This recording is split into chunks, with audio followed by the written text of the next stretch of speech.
Hello friends, तो आपका स्वागत है हमारे चैनल पर। तो आज मैं एक्सप्लेन करने वाला हूँ इवोल्यूशन ऑफ डिवाइन ट्री के चैप्टर 260 को। तो चलिए शुरू करते हैं। एपिसोड की स्टार्टिंग में हमें ज़ियो को दिखाया जाता है, जो कि लाइट और डार्क एलिमेंटल फ्रूट को देखते हुए कहने लगता है। तो चलो हम पहले डार्क एलिमेंटल फ्रूट के बारे में बात करते हैं। अगर डार्क एलिमेंटल फ्रूट के लिए सुटेबल कैंडिडेट्स को देखा जाए तो मेरे पास लिनफेंग और शैडो टाइगर है, जो कि इसके लिए सुटेबल कैंडिडेट्स है। अगर लिनफेंग की बात की जाए तो उसका मिस्टी माउंटेन में जो कॉन्ट्रीब्यूशन है वो वाकई में बहुत ही अच्छा है, क्योंकि मिस्टी माउंटेन में जितने भी बीस्ट इंजर्ड होते या बीमार होते, लिनफेंग और उसकी सिस्टर ही उनका ख्याल रखते हैं। यंग बीस्ट का भी लिनफेंग और उसकी सिस्टर ही ख्याल रखते हैं। और सबसे इम्पोर्टेंट पॉइंट ये है कि यंग जनरेशन के जितने भी पावरफुल बीस्ट हैं उनके साथ जो लिनफेंग का बॉन्ड है वो वाकई में बहुत ही अच्छा है। अगर शैडो टाइगर की बात की जाए तो वो एक एक्स्ट्राऑर्डिनरी फाइटर है। अगर उसे डार्क एलिमेंटल फ्रूट में दे दूं तो वो एक बहुत ही powerful master level powerhouse बन जाएगा, पर मैं ऐसा नहीं कर सकता।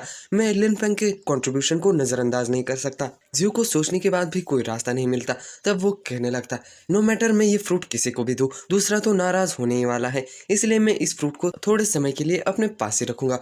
और वो लाइट एलिमेंटल फ्रूट के बारे में कहने लगता है। तो चलो हम इस फ्रूट के बारे में देखते हैं। अब तक के जितने भी एलिमेंटल फ्रूट हुए हैं उनमें से सबसे पावरफुल और टेरिफाइंग और सबसे प्रीशियस फ्रूट ये लाइट एलिमेंटल फ्रूट है। अगर कोई इसे कंज्यूम कर ले तो उसे इतनी ज़्यादा स्ट्रेंथ और स्पीड मिलेगी कि पूछो ही मत। ये कहने के बाद लॉरियल को कहने लगता है, लॉरियल मुझे एक काम में मदद करो। लॉरियल कहने लगता है, मास्टर मैं आपकी कैसी मदद कर सकता हूँ। और जियो कहने लगता है, लॉरियल तुम्हें एक अनाउंसमेंट करनी है। इन आने वाले 3 महीनों में मिस्टी माउंटेन में एक टूर्नामेंट को होस्ट किया जाएगा, और उस टूर्नामेंट में जो फर्स्ट प्लेस पा पाएगा उसे ये लाइट एलिमेंटल फ्रूट मिलेगा, और जो सेकंड प्लेस पर आएगा उसके लिए मैं खुद एक बैप्टिज्म परफॉर्म करूंगा। और वो लॉरियल के पास आते हुए कहने लगता है, पर इस लाइट एलिमेंटल फ्रूट के बारे में बताते वक्त इसे बहुत ही बड़ा चढ़ के कहना, क्योंकि ये बहुत ही एक्सट्रीमली प्रीशियस ट्रेजर है जिसे कि पाना बहुत ही मुश्किल है। और जितने ज़्यादा बीस्ट पार्टिसिपेट करे उतना अच्छा होगा, और उस टूर्नामेंट को देखने के लिए मैं भी वहाँ पर होऊंगा। और ऑफ कोर्स इस टूर्नामेंट में ह्यूमंस भी पार्टिसिपेट कर सकते हैं। हम इस अपॉर्चुनिटी को यूज करके टैलेंटेड ह्यूमंस को अपने साइड पर कर सकते हैं। और लॉरियल जियो के कहे मुताबिक ही करता है। जब लॉरियल ने ये अनाउंसमेंट कर दिया तब पूरा प्लेनेट अप्रोर में चला गया, मतलब सब तरफ चहल पहल हो गई, क्योंकि लाइट एलिमेंटल फ्रूट एक एक्सट्रीमली प्रीशियस ट्रेजर है। तभी हमारा सीन शिफ्ट होकर मिस्टी माउंटेन के अंडरग्राउंड रैट्स की केव के अंदर आ जाता है, जहां हमें कुछ रैट्स को बात करते हुए दिखाया जाता है। एक कहने लगता है, क्या तुमने सुना है कि आने वाले इन 3 महीनों में मिस्टी माउंटेन एक टूर्नामेंट को होस्ट करने वाला है। दूसरा कहने लगता है, क्या टूर्नामेंट टेस्टी होता है। तभी उसे एक चिल्लाते हुए चूहा कहने लगता है, तुम गधे कहीं के, तुम्हें एक टूर्नामेंट भी नहीं पता।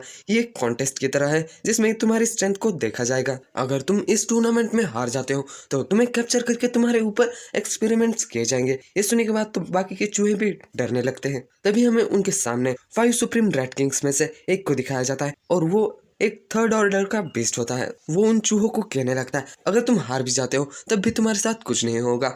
तुम ऐसे किसी बकवास पर बिल्कुल भी विश्वास मत करना। पर अगर तुम फर्स्ट प्लेस जीतने में कामयाब हो जाते हो तब तुम्हें लाइट एलिमेंटल फ्रूट मिलेगा। ये सुनने के बाद चूहे कहने लगते, ग्रेट किंग, एलिमेंटल फ्रूट क्या होता है। रैट किंग को भी ये पता नहीं होता, और वो बातें बनाते हुए कहता है, लगता है ये एक स्पेशल बॉल है जिसे कि डिवाइन ट्री ने खुद बनाया है। ये सुनने के बाद तो रैट्स और रैट किंग बहुत ही जोश में आ जाते हैं और नारे लगाते हुए कहने लगते, अगर हम इस टूर्नामेंट को जीत ले तो हमें एक स्पेशल बॉल से खेलने को मिलेगा। तभी हमारा सीन शिफ्ट होकर बिग पांडा के ऊपर आ जाता है, जो कि पांडा का बड़ा भाई है। वो बैम्बू शूट्स को आराम से मजे में खा रहा होता है। उसके सामने कई सारे पांडाज होते हैं। वो उसे देखते हुए लाल टपकाते हुए कहने लगते हैं, बॉस तो अपनी लाइफ को एंजॉय कर रहे हैं, वो कितने सारे बैम्बू शूट्स को खा रहे हैं, क्या वो हमें एक भी नहीं दे सकते। ये बॉस बहुत ही कंजूस है। तभी एक नाइट दरवाजा खोलते हुए आता है और कहने लगता है, बॉस, पांडा बॉस, एक बहुत ही बड़ी गड़बड़ हो चुकी है। तभी वो पांडा बहुत ही डर जाता है और हड़बड़ाते हुए उठ जाता है और गुस्से में कहने लगता है, क्या किसी ने मेरे बैम्बू शूट्स को चुरा लिया। वो नाइट बहुत ही डिसअपॉइंट हो जाता है और कहने लगता है, क्या तुम्हें सिर्फ अब खाने की ही पड़ी है। और कहने लगता है कि तुम्हारा छोटा भाई यहाँ आ चुका है। थोड़ी देर बाद हमें एक रूम के अंदर का सीन दिखाया जाता है, जहाँ सारे पांडास खड़े होते हैं और बिग पांडा एक आलिशान सी गादी पर बैठा हुआ होता है, जिसे देखते हुए पांडा कहने लगता है, बड़े भाई तुम तो वाकई में बहुत ही इम्प्रेसिव लग रहे हो। बड़ा पांडा अपने मन में स्माइल करते हुए कहने लगता है, मैंने ये पोज इम्प्रेसिव दिखने के लिए ही मारा था। और वो अपने भाई को कहने लगता है, पांडा तुम्हारा यहाँ कैसे आना हुआ, क्या तुम किसी प्रॉब्लम में हो। तभी पांडा और छोटा पांडा कहने लगता है, अगर मैं ये बात तुम्हें बता दूं तो तुम डर के मारे अपनी पैंट्स गीली कर दोगे। तुम्हें पता ही होगा कि डिवाइन ट्री इन आने वाले 3 महीनों में एक टूर्नामेंट को होस्ट होस्ट करने वाला है और फर्स्ट प्लेस को, और जो भी उस कंपटीशन में फर्स्ट प्लेस पा पाएगा वो लाइट एलिमेंटल फ्रूट को जीत सकता है। पर इस कंपटीशन में सिर्फ 4th ऑर्डर के नीचे के बीस्ट ही पार्टिसिपेट कर सकते हैं। इसलिए यहाँ आज मैं तुम्हारी मदद मांगने के लिए आया हूँ। मैं तुम्हारी स्ट्रेंथ को बोरो करना चाहता हूँ और उस लाइट एलिमेंटल फ्रूट को जीतना चाहता हूँ और भी ज्यादा स्ट्रांग बनना चाहता हूँ। तभी बिग पांडा बहुत ही सीरियस हो जाता है और कहने लगता है लाइट एलिमेंटल फ्रूट। नाइट और पांडा उसकी बात बहुत ही ध्यान से सुन रहे होते और बिग पांडा कहने लगता है क्या लाइट एलिमेंटल फ्रूट टेस्टी होता है? ये सुनने के बाद तो नाइट बिग पांडा को कहने लगता है बॉस तुम ये क्या बात कर रहे हो? लाइट एलिमेंटल फ्रूट एक प्राइसलेस ट्रेजर है जिसे कि डिवाइन ट्री ने खुद बनाया है और ये बात पूरे अर्थ पर जितने भी लोग हैं उन्हें पता है। अगर उसे कोई 3rd ऑर्डर का बीस्ट या ह्यूमन कंज्यूम करे तो वो डायरेक्टली 4th ऑर्डर में ब्रेक थ्रू कर सकता है। और उस फ्रूट का सबसे इम्पोर्टेंट इफेक्ट ये है कि वो लाइट एलिमेंटल फिजिक्स दे सकता है। ये सुनने के बाद बिग पांडा कहने लगता है सुनने में तो ये वाकई में अच्छा लग रहा है। और बिग पांडा कहने लगता है तो छोटे भाई तुम यहाँ क्या मेरी मदद पाने के लिए आए हो? अगर मैं तुम्हारी मदद कर भी दूं तो तुम मुझे क्या दोगे? तब पांडा बहुत ही क्यूट बनते हुए कहने लगता है अगर तुम मेरी इस बार मदद कर दो तो मैं तुम्हारा एक बहुत ही अच्छा भाई हमेशा के लिए रहूंगा। बिग पांडा उसका गला दबाते हुए कहने लगता है मुझे ऐसी कोई चीज बिल्कुल भी नहीं चाहिए और जब तुम फर्स्ट प्लेस जीत जाओगे तब मुझे उस लाइट एलिमेंटल फ्रूट का हाफ चाहिए। हमारा सीन शिफ्ट होकर मिस्टी माउंटेन के ऊपर टाइगर के यहाँ आ जाता है जहाँ व्हाइट टाइगर अपनी स्पीच दे रहा होता है और उसे वो ग्रे बालों वाली लड़की ट्रांसलेट करके कहने लगती है इस आने वाली टूर्नामेंट में सभी बीस्ट को पार्टिसिपेट करना होगा क्योंकि टॉप 100 कॉन्टेस्टेंट्स के लिए भी इस कंपटीशन में रिवॉर्ड होंगे। इसे सुनने के बाद टाइगर्स कहने लगते क्या टॉप 100 या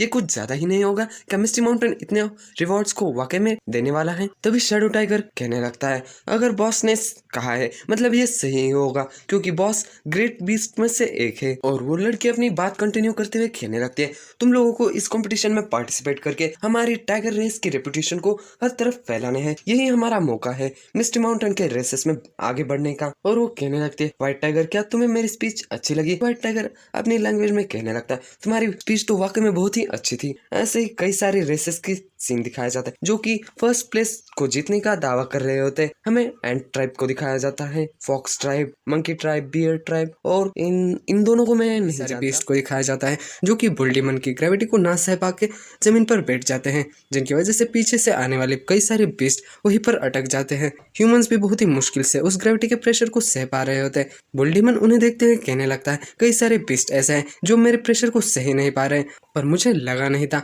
कि कुछ ह्यूमंस ऐसे होंगे वो मेरे एक्सपेक्टेशन से अच्छा परफॉर्म करेंगे।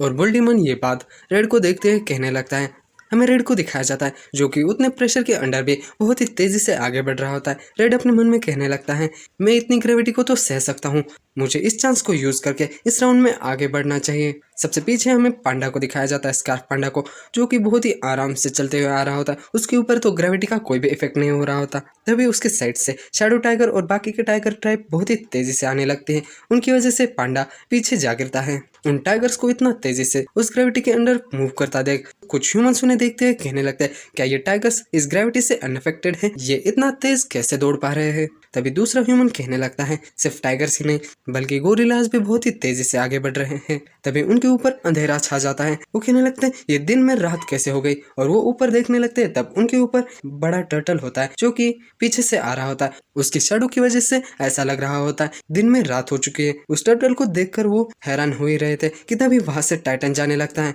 उस टाइटन को देख रेड कहने लगता है मेरे 100-200 कदम भी इस टाइटन के एक कदम के बराबर नहीं है। तभी हमारा सीन वापस पर्पल पाइथन के ऊपर आ जाता है जो कि बुल्डीमन को कहने लगता है बुल्डीमन लगता है तुम्हारी ग्रेविटी उन्हें इतना अफेक्ट नहीं कर रही, तुम्हारी ग्रेविटी का बढ़ने का समय आ चुका है। ये सुनने के बाद बुल्डीमन अपनी ग्रेविटी को 20 टाइम्स कर देता है जिसकी वजह से कई सारे बीस्ट जो धीरे धीरे चल रहे होते हैं नीचे ही गिर जाते हैं। कई सारे बीस्ट और ह्यूमंस को इंटरनल इंजरीज हो जाती है और वो खून खांसने लगते हैं। हमें टाइगर्स को भी दिखाया जाता है, उससे उतना तो फर्क नहीं पड़ा होता पर उनकी स्पीड बहुत ही कम हो चुकी होती है। पर्पल पाइथन उन्हें ऐसा देख कहने लगता है तो अब मजा आएगा इस टूर्नामेंट में। कई सारे बीस्ट उस प्रेशर को ना सह पाके वहीं पर गिर जाते हैं पर मिस्टी माउंटेन के बहुत सारे बीस्ट प्रेशर के अंडर भी कर रहे होते हैं। हमें वहीं पर रेड को दिखाया जाता है जिसके कि मुंह से और आंखों से खून निकल रहा होता है। वो अपने मन में कहने लगता है ये प्रेशर तो वाकई में बहुत ही पावरफुल है, मैं अब इस प्रेशर के अंदर ठीक से सांस भी नहीं ले पा रहा हूँ, पर मुझे इस राउंड को कंप्लीट करना ही होगा। और वो आगे बढ़ना शुरू रखता है। उसके पीछे हमें पांडा को भी दिखाया जाता है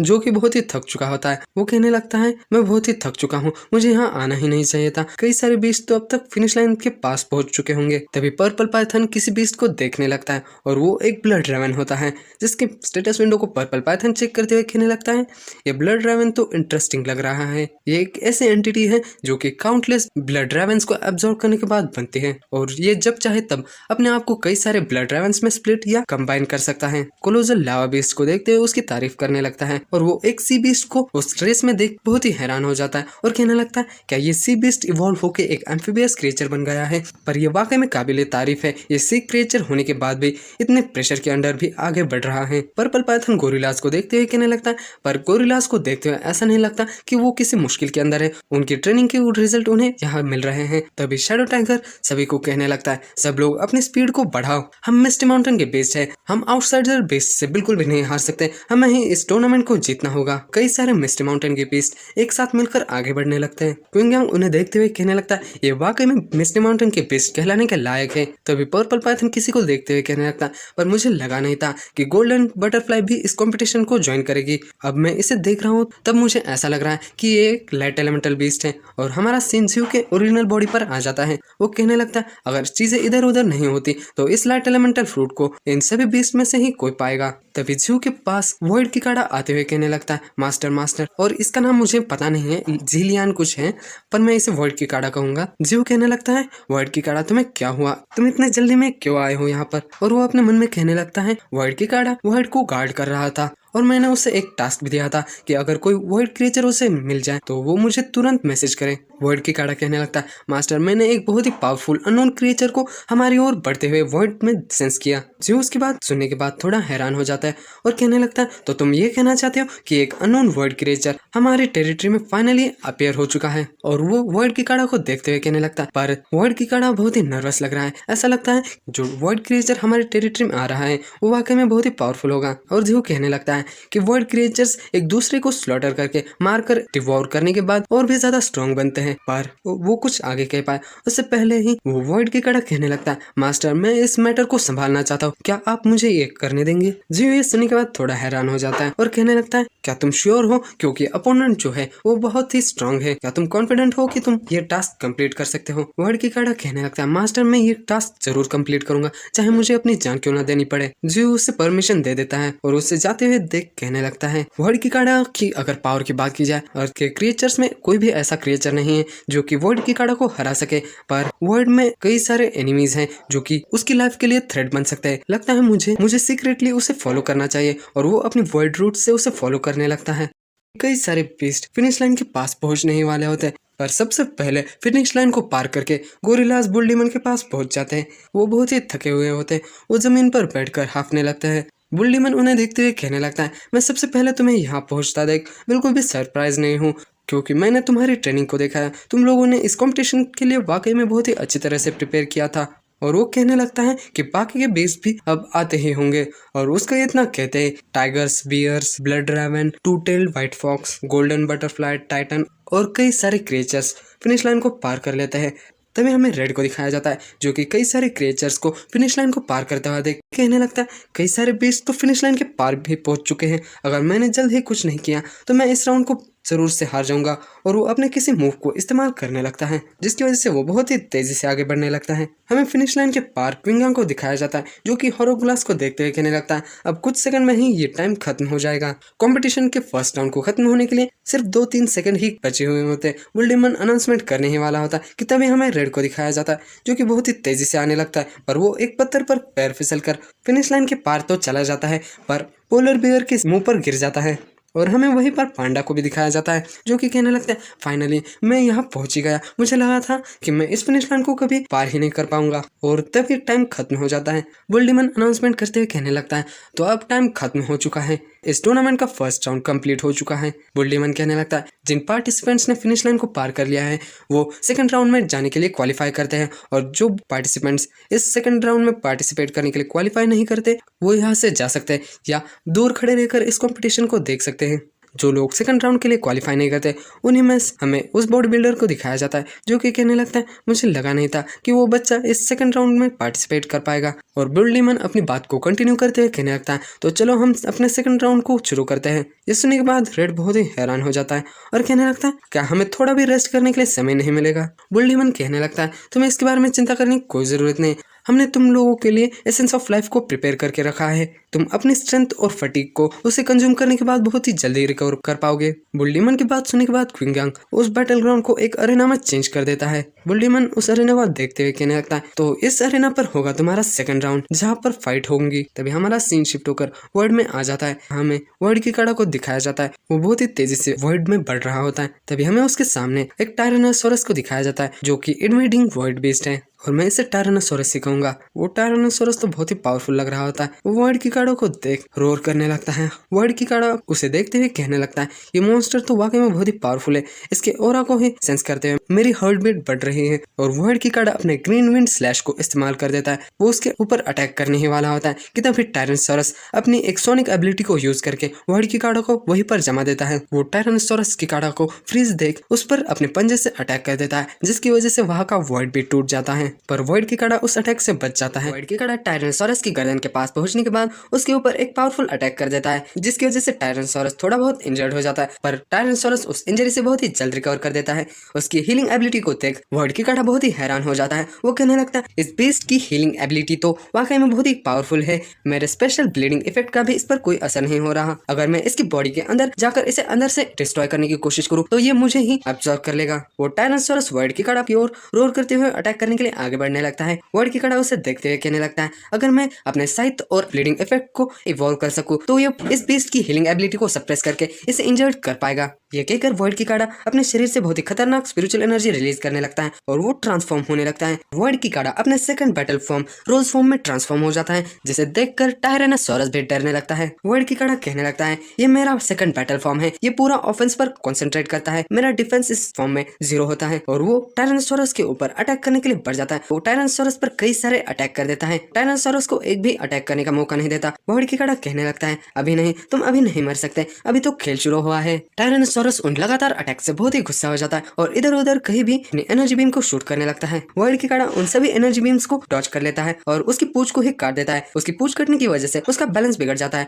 और वो नीचे गिर जाता है, पर नीचे गिरते गिरते वो अपनी आंखों से 2 लेजर बीम वर्ड की काड़ा पर शूट कर देता है, पर वर्ड की काड़ा उन्हें ब्लॉक कर देता है। इस मौके का फायदा उठाते हैं वो एक क्लॉ अटैक भी करता है, पर वर्ड की काड़ा उसके हाथ को फाड़ते हुए बाहर निकल आता है, जिसके बाद वर्ड की काड़ा और टायरानोसोरस दोनों भी अपने फाइनल मूव चार्ज करने लगते हैं। टायरानोसोरस एक बहुत ही खतरनाक एनर्जी बीम को वर्ड की काड़ा पर शूट कर देता है, पर वर्ड की काड़ा अपने अटैक से उसकी एनर्जी बीम को डिस्ट्रॉय कर उसे बीच में से ही काट देता है। उसे काटने के बाद वर्ड की काड़ा उसके ऊपर आकर बैठ जाता है और कहने लगता है फाइनली मैंने इसे डिफीट कर दिया, मैंने अपना टास्क कंप्लीट कर दिया है। वो इतना कह रहा होता है कि तभी टायरानोसोरस अपनी आंख खोल देता है और वो वर्ड की काड़ा पर अपनी पूंछ से अटैक कर देता है, जिसके लिए वर्ड की काड़ा बिल्कुल भी रेडी नहीं होता। वर्ड की काड़ा उस आते हुए अटैक को देखकर बहुत ही शॉक हो जाता है, उसे रिएक्ट करने का भी समय नहीं मिलता। पर थोड़ी देर बाद हमें वर्ड की काड़ा को सही सलामत दिखाया जाता है क्योंकि वहाँ उसे बचाने के लिए ज़्यू की वर्ड रूट आ जाती है। ज़्यू की वर्ड रूट उस टायरानोसोरस को पूरी तरह से दबोच लेती है और वर्ड की काड़ा को बचा लेती है। ज़्यू की वर्ड रूट ने उस टायरानोसोरस को जकड़ लिया होता है और उसकी गर्दन को दबोच लिया होता है। ज़्यू उस टायरानोसोरस की स्टेटस विंडो को चेक करने लगता है, तब उसे पता चलता है कि ये टायरानोसोरस एक वर्ड रेस नाम की रेस का है और ये उस रेस का 17th किंग है। इसके पास एक इनेट एबिलिटी है जिसका कि नाम फेमैन है। वो एक डिवोरिंग एबिलिटी है जिससे कि ये किसी भी चीज़ को डिवोर करके और भी ज़्यादा स्ट्रॉन्ग बन सकता है। ज़्यू उसकी स्टेटस विंडो देख ही रहा होता है कि तभी वो टायरानोसोरस अपनी इनेट स्किल को यूज़ करके ज़्यू की स्पिरिचुअल एनर्जी को एब्जॉर्ब करने लगता है।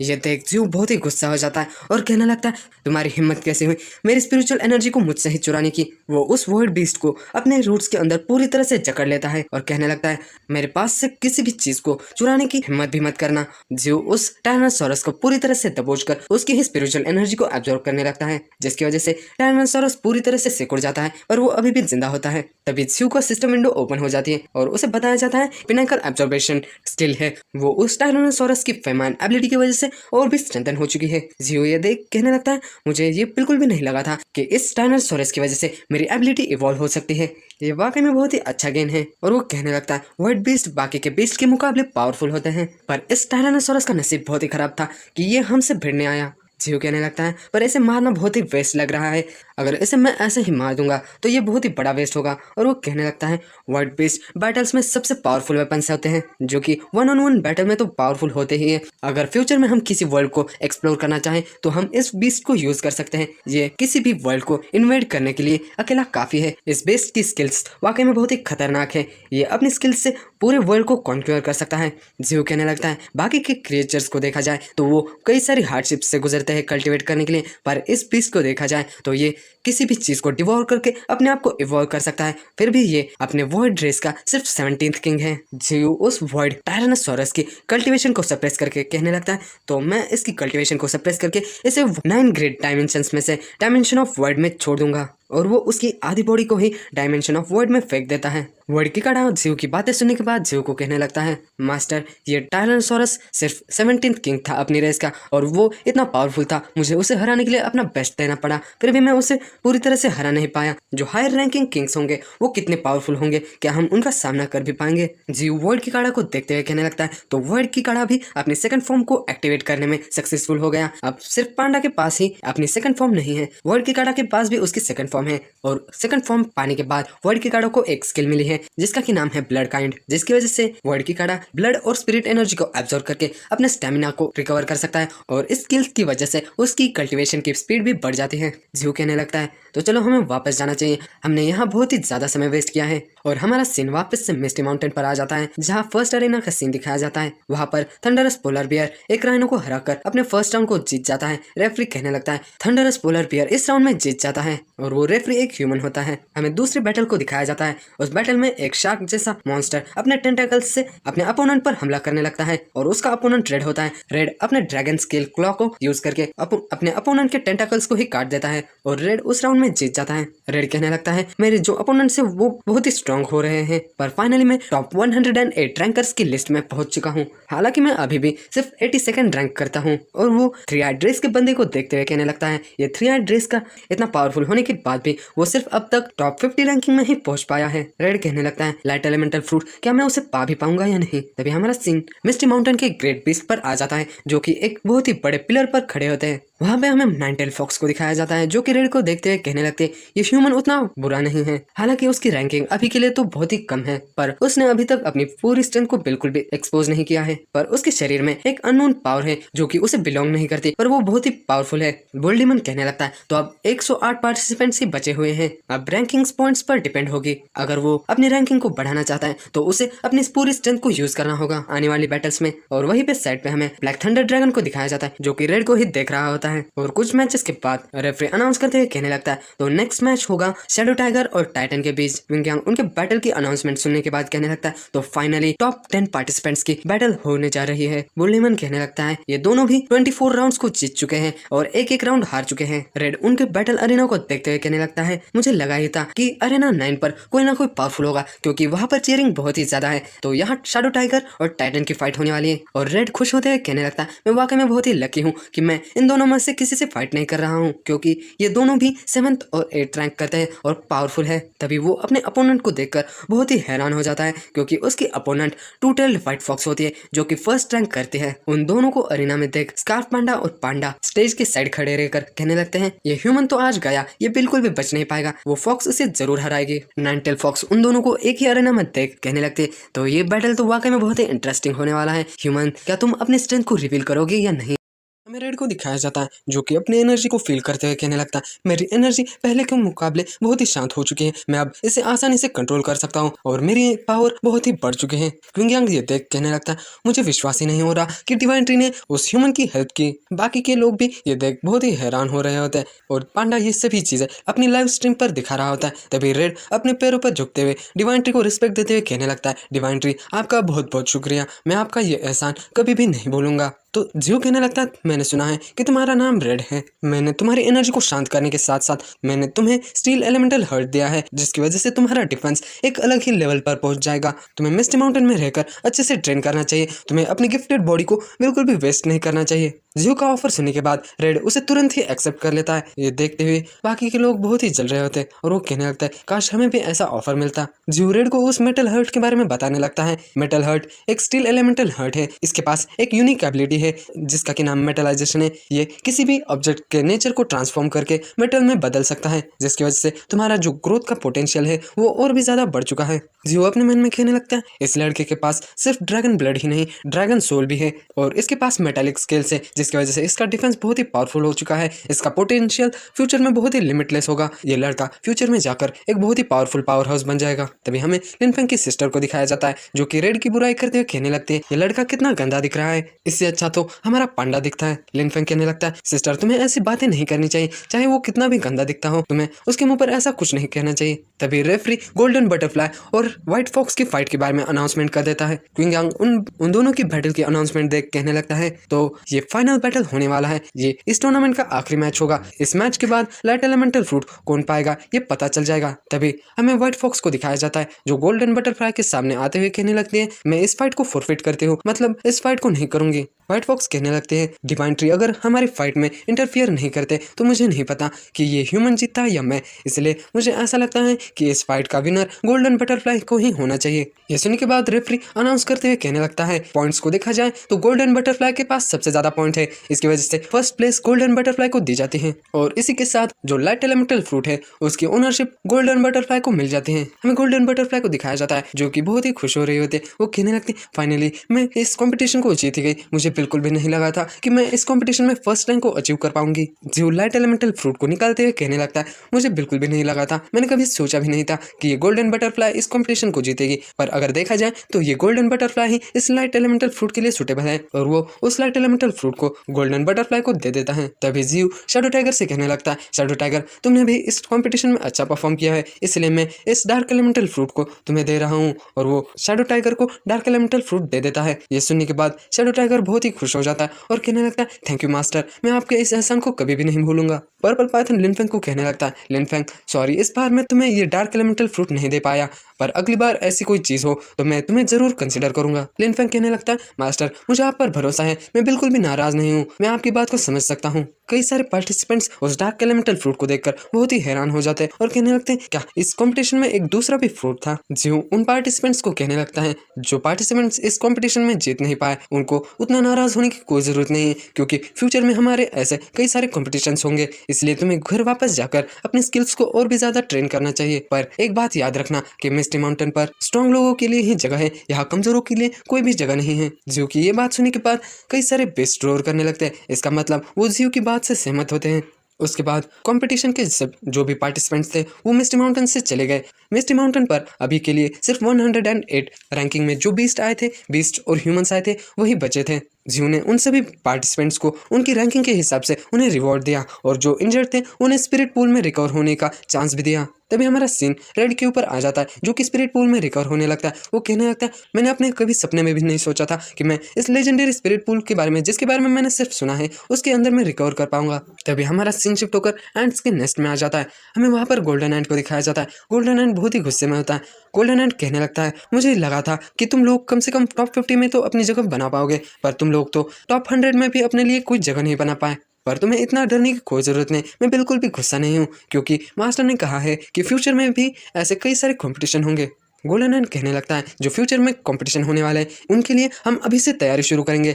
मैं तुम लोगों की ऐसी तैयारी करूँगा कि तुम्हें ऐसा लगेगा कि तुम्हें हेल में टॉर्चर किया जा रहा है। दूसरी तरफ हमें रैट्स की केव के अंदर रेड किंग को दिखाया जाता है। रेड किंग शर्माते हुए कहने लगता है मुझे पता नहीं था कि लाइट एलिमेंटल एक फ्रूट है।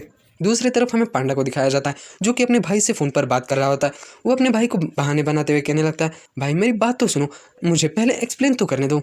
मैंने तुमसे जो 1000 बैम्बू शूट्स का वादा किया था वो मैं जल्द से जल्द पूरा करूंगा, मुझे सिर्फ थोड़ा समय दो। और ऐसे ही मिस्टी माउंटेन के दिन गुजर रहे थे तभी हमारा सीन शिफ्ट होकर वर्ल्ड की डेप्थ्स में आ जाता है। हमें वहाँ पर जियो को दिखाया जाता है। वो अपनी एक स्किल को यूज़ करने लगता है जिसका कि नाम विलो लीफ है उस स्किल की पावर इतनी ज़्यादा होती है कि उसके सामने का वर्ड ही उस अटैक की वजह से डिस्ट्रॉय होने लगता है। ज़्यू कहने लगता है, इस लीफ ब्लेड में मैंने जब से स्टील एलिमेंट को इम्ब्यू किया है तब से ये बहुत ही पावरफुल हो चुका है। ज़्यू पहले से ज़्यादा एनर्जी को गैदर करते हुए एक और फ्लाइंग लीफ मार देता है, जिसकी वजह से 2 स्लैश मार देता है। वो 2 स्लैश आगे जाकर 4 में, 4 से वो 8, 8 से और ज़्यादा बन जाते हैं और वो उस पूरे वर्ल्ड को भी पूरी तरह से डिस्ट्रॉय करने लगते हैं। ये देख ज़्यू भी डरने लगता है और कहने लगता है, मुझे इसे वापस बिल्कुल भी नहीं इस्तेमाल करना चाहिए। अगर मैं इसे एक और बार इस्तेमाल कर दूंगा तो ये पूरी तरह से इस वर्ड को ही तोड़ देगा। तभी ज़्यू वर्ड की रिकवरी स्पीड को देखकर थोड़ा हैरान हो जाता है और कहने लगता है, मुझे लगा नहीं था कि वर्ड अपने आप को इतनी तेज़ी से रिकवर कर सकता है। ज़्यू अपने मन में सोचते हुए कहने लगता है, पर मुझे अपनी स्किल की पावर को कंट्रोल करना होगा। अगर मैं इस स्किल को कभी इस्तेमाल कर देता हूँ तो मैं अपने वर्ल्ड को ही डिस्ट्रॉय कर दूंगा। हमें ज़्यू को दिखाया जाता है जो कि वर्ल्ड में अपनी स्किल्स की प्रैक्टिस कर रहा होता है और वो खुश होते हुए कहने लगता है, फाइनली मैं सक्सेसफुल हो गया। वो कहने लगता है, मैं अपने विलुली फ्लाइंग ब्लेड स्किल की ट्रैजेक्टरी और पावर को ठीक से कंट्रोल कर सकता हूँ। मैं अपनी मेंटल स्ट्रेंथ से इसकी ट्रैजेक्टरी मतलब डायरेक्शन को कंट्रोल कर सकता हूँ, जिसकी वजह से इस स्किल की पावर और भी ज़्यादा बढ़ चुके हैं। जब भी मैं इस अटैक को यूज़ करता हूँ तब ऐसा लगता है कि पूरा आसमान तारों से भर चुका है, पर मुझे इसका विलोली फ्लाइंग ब्लेड नाम बिल्कुल भी पसंद नहीं, तो चलो मैं इसे अब से डार्जलिंग गैलेक्सी कहूँगा। तभी एक सिस्टम विंडो पॉपअप हो जाता है और उसमें बताया जाता है पाथ ऑफ वैनगार्ड की उसने 7% मास्टरी को हासिल किया है। मुझे नहीं पता कि ये पाथ ऑफ वैनगार्ड क्या है। ज़्यू कहने लगता है, पाथ ऑफ वैनगार्ड की भी मेरी जो प्रोफिशिएंसी है वो बहुत ही ज़्यादा बढ़ चुकी है। मुझे लगा नहीं था कि मेरी ट्रेनिंग इतनी ज़्यादा काम आएगी। तभी वो कहने लगता है, तो आज के लिए इतना काफ़ी है, मुझे अब वापस जाना चाहिए। तभी हमें अर्थ से कई लाइट ईयर्स दूर एक प्लैनेट को दिखाया जाता है। उस पर हमें एक स्पाइडर और फिश जैसे दिखने वाले क्रिएचर को दिखाया जाता है जो कि बहुत ही अजीब दिख रहा होता है। वो क्रिएचर अपने मुंह से एक वाइट बॉल को निकालकर जमीन पर फेंक देता है। तभी उस वाइट बॉल में से एक अजीबोगरीब क्रिएचर निकलने लगता है, जिसे हम एलियन सोल्जर कहेंगे। वो क्रिएचर एलियन सोल्जर्स को ऑर्डर देते हुए कहने लगता है, जाओ अर्थ पर जाओ, अर्थ को पूरी तरह से डिस्ट्रॉय करो और जिसने डार्कनेस को मारा है उसे भी मार डालो। तभी हमारा सीन शिफ्ट होकर मिस्टी माउंटेन्स के ऊपर आ जाता है। हमें वहाँ वेसल को दिखाया जाता है जो कि मिस्टी माउंटेन की तरफ बढ़ रहे होते हैं। तभी उसके सामने नाइनटेल फॉक्स उसे रोकने के लिए आ जाते हैं। नाइनटेल फॉक्स कहने लगते हैं, ह्यूमन ये पाथ फॉरबिडन है, यहाँ तुम्हारे जैसे ह्यूमंस नहीं जा सकते। वेसल उसकी बात सुनने के बाद कुछ भी नहीं कहते, सिर्फ उसे देखने लगते हैं। नाइनटेल फॉक्स कहने लगते हैं, ये ह्यूमन बाकियों से अलग है, इसकी स्पिरिचुअल एनर्जी बहुत ही टेरिफाइंग है। इसकी स्पिरिचुअल एनर्जी की डब्स मास्टर की तरह है जिसे कि मैं बिल्कुल भी जान नहीं सकती। तभी गोल्डन एंड व्हाइट टाइगर और बाकी के क्रिएचर्स भी आकर उसे घेर लेते हैं। वेसल कहने लगते हैं, तुम सब लोगों को इतना डरने की कोई ज़रूरत नहीं है, मैं यहाँ बिल्कुल भी कोई ट्रबल खड़ी करने के लिए नहीं आई हूँ। गोल्डन एंड उसे कहने लगता है, पर तुम्हारे किलिंग इंटेंट को देखकर तो ऐसा नहीं लगता तुम यहाँ से शांति से जाने वाली हो। नाइनटेल फॉक्स अपने मन में कहने लगता है, ये ह्यूमन बहुत ही अजीबोगरीब है, मुझे एक अनईजी फीलिंग महसूस हो रही है, आखिर ये है क्या। और वो उस वेसल से कहने लगती है, ह्यूमन तुम्हारा यहाँ आने का क्या मकसद है। तभी हमारा सीन शिफ्ट होकर ज़्यू के ऊपर आ जाता है जो बहुत ही खुश हो रहा होता है। वो कहने लगता है, फाइनली मैं आसमान में उड़ सकता हूँ, मैंने कभी सोचा भी नहीं था कि मैं कभी इन चमकते तारों के नीचे उड़ पाऊंगा। ह्यूमैनिटी की फास्टेस्ट शिप्स को भी कंपेयर किया जाए मेरी स्पीड से तो वो मेरे सामने टर्टल की तरह है। तभी उसके साइड से एक मीटियोर शावर गुजरने लगता है, उससे देख ज़्यू बहुत ही खुश हो जाता है और कहने लगता है, ये मीटियोर शावर परफेक्ट टाइमिंग पर आ गया है। ये कहकर वो अपने अजूर ड्रैगन के मुंह से एक खतरनाक सी एनर्जी बीम को शूट कर देता है, जिसकी वजह से वो मीटियोर शावर डिस्ट्रॉय हो जाता है। उसे देखते हुए ज़्यू कहने लगता है, इसकी डिस्ट्रक्टिव पावर तो वाकई बहुत ही खतरनाक है। वो अपने अजूर ड्रैगन बॉडी के बारे में बताने लगता है, मैंने अपनी अजूर ड्रैगन बॉडी को स्टील एलिमेंट से इम्ब्यू किया है, जिसकी वजह से इसका डिफेंस और भी ज्यादा बढ़ चुका है। अब अर्थ पर कोई भी ऐसा क्रिएचर नहीं है जो कि मेरी डिफेंस की बराबरी कर सके। अब मैं एलिमेंटल अटैक्स को भी एब्जॉर्ब करके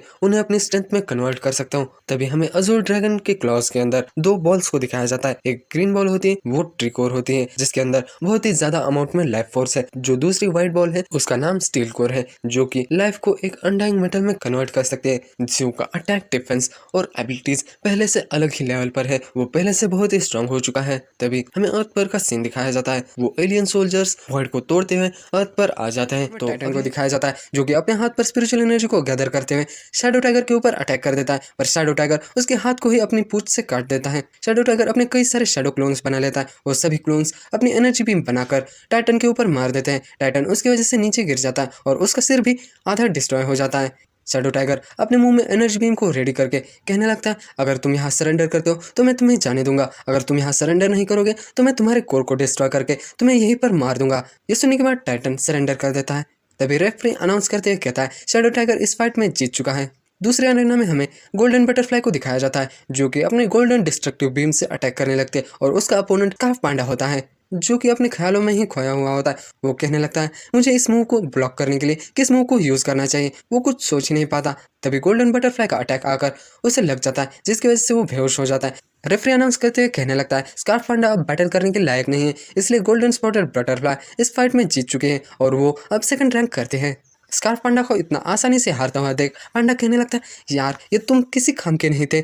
तभी हमें वहीं पर गोल्डन एंड को दिखाया जाता है, कहने लगता है तो इस गोल्डन बटरफ्लाई ने अपने लिए सेकंड पोजीशन को रिजर्व कर लिया है। और वो पांडा के बारे में कहने लगता है ये स्कार्फ पांडा उतना ताकतवर ही नहीं था इसलिए ये इतने आसानी से हार गया, पर अगर मेरे एंड्स को देखा जाए तो वो जरूर जीतेंगी। तभी हमें एक अरेना में दिखाया जाता है कि रेड किंग गोल्डन एंड के एक सबॉर्डिनेट को बहुत ही आसानी से हरा देता है। रेफरी अनाउंस करते हुए कहने लगता है लाइटनिंग रैट इस मैच में जीत चुका है और वो अब 33rd रैंक करता है। ये देख गोल्डन एंड बहुत ही शॉक हो जाता है और वो उदास होते हुए एक कोने में जाकर बैठ जाता है। तभी पांडा को उसका बड़ा भाई कॉल करके कहने लगता है पांडा क्या तुम मैच जीत गए और मेरे 1000 बैम्बू शूट्स का क्या हुआ जो तुमने देने का वादा किया था। पांडा उसे बहाने देने लगता है। तभी हमें रैट्स को दिखाया जाता है जो कि अपने किंग के जीतने की वाहवाही कर रहे होते हैं। तभी साइड के अरेना में एक बहुत बड़ा एक्सप्लोजन होता है जिसकी वजह से रेड किंग नीचे गिर जाता है। रेड किंग कहने लगता है ये कौन है, किसने मेरे मोमेंट को खराब किया। तभी सभी लोग उस अरेना की तरफ देखने लगते हैं। उस 7th अरेना होता है जिसमें रेड और व्हाइट फॉक्स की फाइट हो रही होती है। रेड व्हाइट फॉक्स के अटैक की वजह से बहुत ही इंजर्ड हो चुका होता है। नाइनटेल फॉक्स कहने लगते हैं व्हाइट फॉक्स वो ग्रीन माउंटेन फॉक्स क्लैन का किंग है।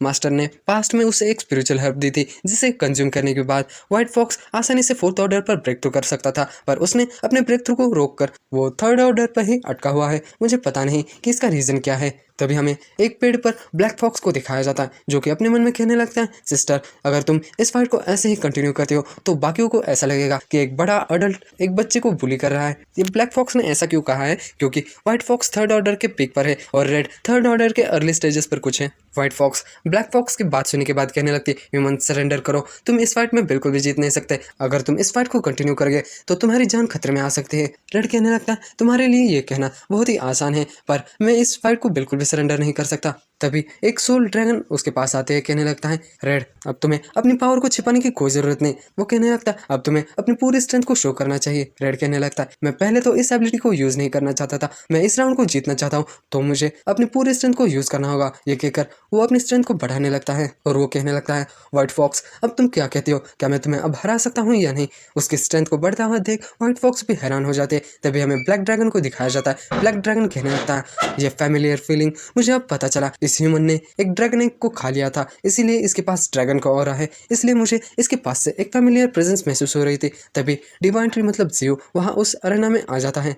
3 ट्रीज का बंदा जियो को देखते हुए कहने लगता है मुझे लगा नहीं था कि ये डिवाइन ट्री भी इस फाइट को देखने के लिए आएगा। जियो कहने लगता है क्या मैं बहुत लेट हो चुका हूँ, तो अब फाइट कहाँ तक पहुंची है। तभी हमें अरेना 7 का सीन दिखाया जाता है जहाँ रेड की पावर बढ़ती ही जा रही होते हैं। जियो उसकी पावर को देखते हुए कहने लगता है ये ह्यूमन तो वाकई में इंटरेस्टिंग है, मुझे बिल्कुल भी नहीं लगा था एक ह्यूमन के पास ड्रैगन ब्लड लाइन होगी। पर यहाँ सवाल ये है कि इस ह्यूमन के पास ड्रैगन ब्लड लाइन कैसे आई। हमें व्हाइट फॉक्स को दिखाया जाता है जो कि कहने लगते इसकी स्पिरिचुअल पावर तो बढ़ ही रही है, ये रुकने का तो नाम ही नहीं ले रही, ये अब 3rd ऑर्डर की पीक पर पहुंच चुका है, ये अभी भी बढ़ती जा रही है, इसकी स्ट्रेंथ कितनी भी बढ़ जाए मैं इससे बिल्कुल भी नहीं हारूंगी। तभी रेड अचानक से व्हाइट फॉक्स के ऊपर अपने हाथ को ट्रांसफॉर्म करके अटैक करने के लिए आ जाता है।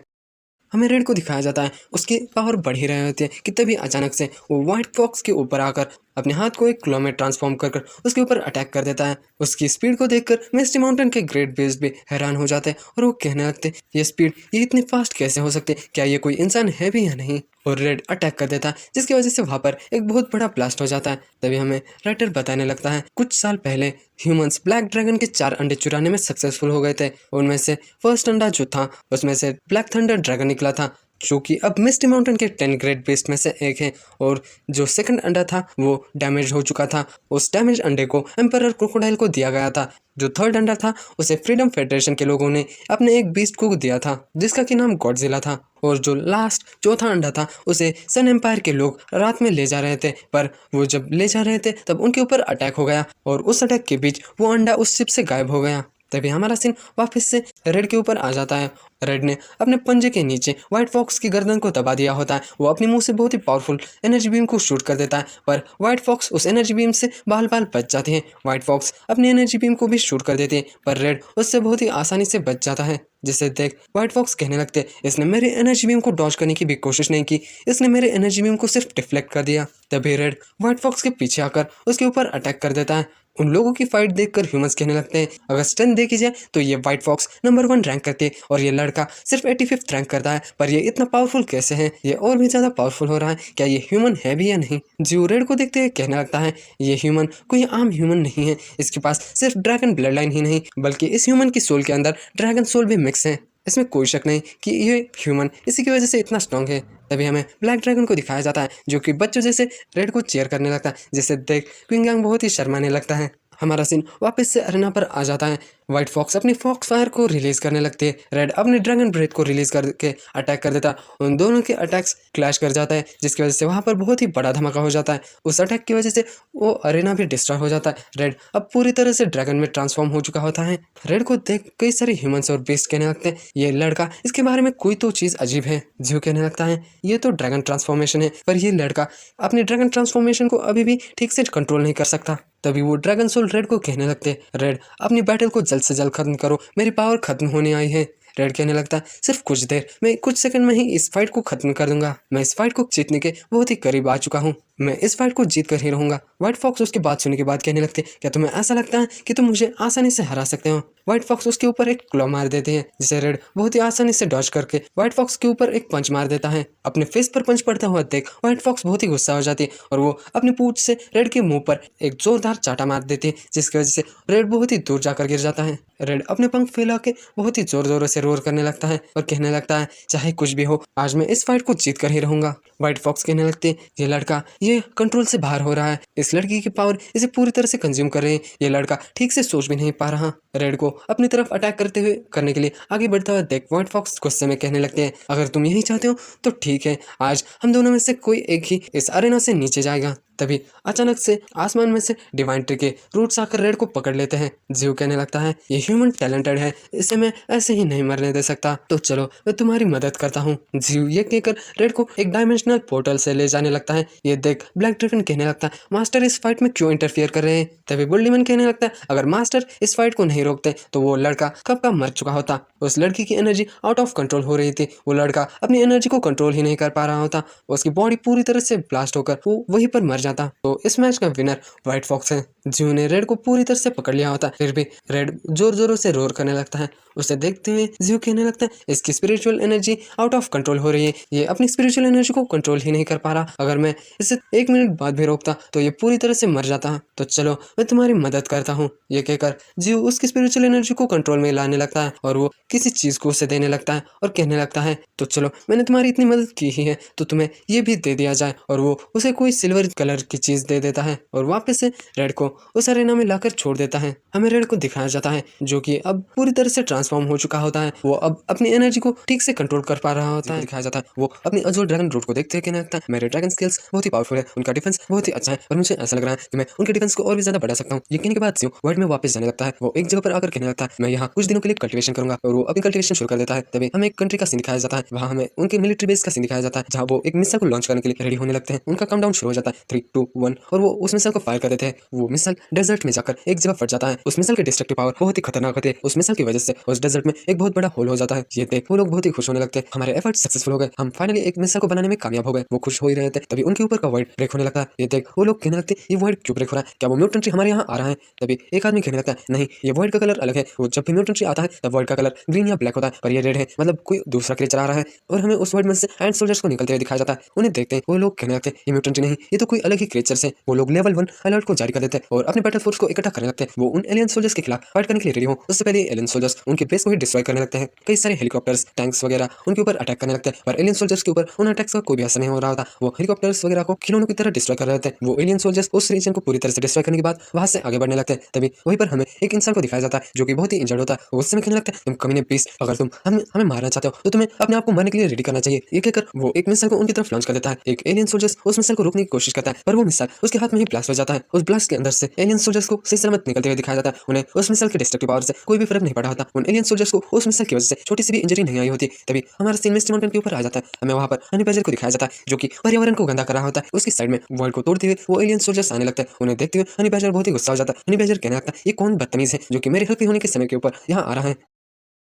उस एक एलियन सोल्जर के बाद कई सारे एलियन सोल्जर वर्ल्ड में से मिस्ट माउंटेन पर आ जाते हैं। उनके ऑरा को सेंस करते हैं white tiger, golden and tyrannosaurus, mammoth, black dragon, nine tail fox सब लोग सतर्क हो जाते हैं और उनकी ओर ही बढ़ने लगते हैं। गोल्डन मंकी कहने लगता है ये कौन है। तभी हमारा सीन शिफ्ट होकर मून पर आ जाता है। मून पर हमें लॉरियल को दिखाया जाता है। लॉरियल कहने लगता है अर्थ पर मैंने अचानक से कई सारी स्पिरिचुअल एनर्जीज को डिटेक्ट किया है। वो स्पिरिचुअल एनर्जीज बहुत ही पावरफुल है। उन सभी की strength peak transcendent fourth order के हैं। वो लोग बहुत ही ज्यादा पावरफुल है। ये सुनने के बाद पांडा बहुत ही गुस्सा हो जाता है। पांडा अपने दांत पीसते हुए कहने लगता है मैं अपने भाई से बचने के लिए मून पर आया था, पर क्या मुझे अब वापस से अर्थ पर जाना होगा। अगर मेरे भाई ने मुझे पकड़ लिया तो वो मुझे बहुत ही ज्यादा कूटेगा। एम्परर क्रोकोडाइल कहने लगता है मुझे नहीं लगता कि तुम लोगों को इतना टेंशन लेने की जरूरत है। मुझे लगता है इस सिचुएशन से डील करने के लिए डिवाइन ट्री के पास कोई ना कोई सोल्यूशन तो होगा ही। लॉरियल कहने लगता है डिवाइन ट्री 3 दिनों से मिसिंग है। मेरा उसके साथ कोई कांटेक्ट ही नहीं हो रहा, इसलिए हमें जल्द से जल्द अर्थ पर सपोर्ट भेजना होगा। अर्थ पर हमारे जितने भी ग्रेट बीस्ट हैं वो भी उतने ज्यादा एनिमीज के साथ डील नहीं कर सकते। फिनिक्स कहने लगते हैं मैं डिवाइन ट्री के वर्ल्ड रूट के बिना अर्थ पर जल्दी नहीं जा सकती। अगर मैं कॉस्मस से उड़कर भी जाना चाहूंगी तब भी मुझे बहुत ही ज्यादा देर होगी। मैं यहाँ से ही उनकी पावर को फील करके बता सकती हूँ कि उनकी पावर सेम डार्कनेस की तरह है। तभी हमारा सीन वापस से अर्थ पर मिस्ट माउंटेन के ऊपर आ जाता है। हमें हनी बैजर के सामने एक एलियन सोल्जर को दिखाया जाता है। हनी बैजर की बुरी हरकतें देखते हुए वो एलियन सोल्जर हनी बैजर के ऊपर एक बहुत ही खतरनाक एनर्जी भी मार देता है। पर हनी बैजर उसके अटैक से बचकर उसके ऊपर एक टैकल अटैक मारने के लिए चला जाता है। पर उस एलियन सोल्जर का शेल बहुत ही टफ होता है। हनी बैजर उसके शेल से टकराकर उसका सिर ही टमाटर की तरफ फूल जाता है। हनी बैजर रो ही रहा होता है कि तभी वो एलियन सोल्जर हनी बैजर को एक खतरनाक सा चाटा मारकर जमीन में ही घुसा देता है। हनी बैजर उठ ही रहा होता है कि तभी सामने से 2 एलियन सोल्जर्स एक साथ उसके ऊपर अटैक कर देते हैं। उनके अटैक्स को अपने पास आता हुआ देख हनी बैजर के भी फटने लगते हैं। तभी गोल्डन मैन के बीच में आकर और उस एनर्जी बीम को डिफ्लेक्ट कर लेता है, उससे बचा लेता है। तभी वहां पर वाइल्ड बोर भी आ जाता है। वो तीनों चाल मारते हुए कहने लगते हैं तो अब किसमें हिम्मत है, अगर तुम्हें दम है तो अब आकर दिखाओ। उनकी बात सुनते ही कई सारे एलियन सोल्जर्स उनकी तरफ पड़ने लगते हैं। सारे एलियन सोल्जर्स को अपनी तरफ पड़ता हुआ देख उन तीनों के भी फटने लगते हैं। तभी साइड से टायरानोसॉरस अपनी ब्लड रेड बीम से उन एलियन सोल्जर्स पर अटैक कर देता है और दूसरी साइड से मैमथ उन्हें कुचलने लगता है। गोल्डन नाइट भी उन एलियन सोल्जर्स को काटने लगता है। तभी हमें वहीं पर नाइनटेल फॉक्स को भी दिखाया जाता है जो कि एक बहुत ही खतरनाक अटैक करते हैं और वो कहने लगते हैं मेरे पास तुम लोगों के लिए कुछ क्वेश्चंस हैं, पर एक क्रीचर ही काफी है मेरे क्वेश्चंस के लिए, इसलिए तुम बाकी सब आराम से मर सकते हो। और नाइनटेल फॉक्स अपना अटैक कर देती है जिसकी वजह से कई सारे एलियन सोल्जर्स मर जाते हैं। तभी ऊपर उस वर्ल्ड में से एक अलग एलियन सोल्जर निकलने लगता है जिसके 4 हाथ और 4 पंख होते हैं, जो कि कोई आम एलियन सोल्जर नहीं होता। वो एलियन कमांडर होता है और वो पीक 5th ऑर्डर ट्रांसेंडेंट का बीइंग है। उससे देखते हुए नाइनटेल फॉक्स कहने लगते हैं एक और अपोनेंट आ चुका है जो कि बहुत ही पावरफुल है। अपने कमांडर को देखते ही सभी एलियन सोल्जर्स उसे रिस्पेक्ट देने लगते हैं। वो एलियन कमांडर कहने लगता है कौन है, किसने गजट को मारा, सामने आओ। गजट मतलब डार्कनेस का नाम है। तो यहीं पर चैप्टर 272 खत्म हो जाए। ब्लैक ड्रैगन नाइनटेल फॉक्स से कहने लगता है बिग सिस्टर ये कमांडर बहुत ही स्ट्रांग लग रहा है, हमें क्या करना चाहिए। नाइनटेल फॉक्स कहने लगते हैं अभी के लिए इसके मिनियंस सोल्जर पर फोकस करो, उन्हें खत्म करो, हम इससे बाद में डील करेंगे, ये बिल्कुल भी ऑर्डिनरी नहीं है। गोल्डन नाइट कमांडर एलियन को देखते हुए कहने लगता है ये जरूर उन एनिमीज का लीडर होगा। वो लीडर वापस से कहने लगता है किसने डार्कनेस को मारा है।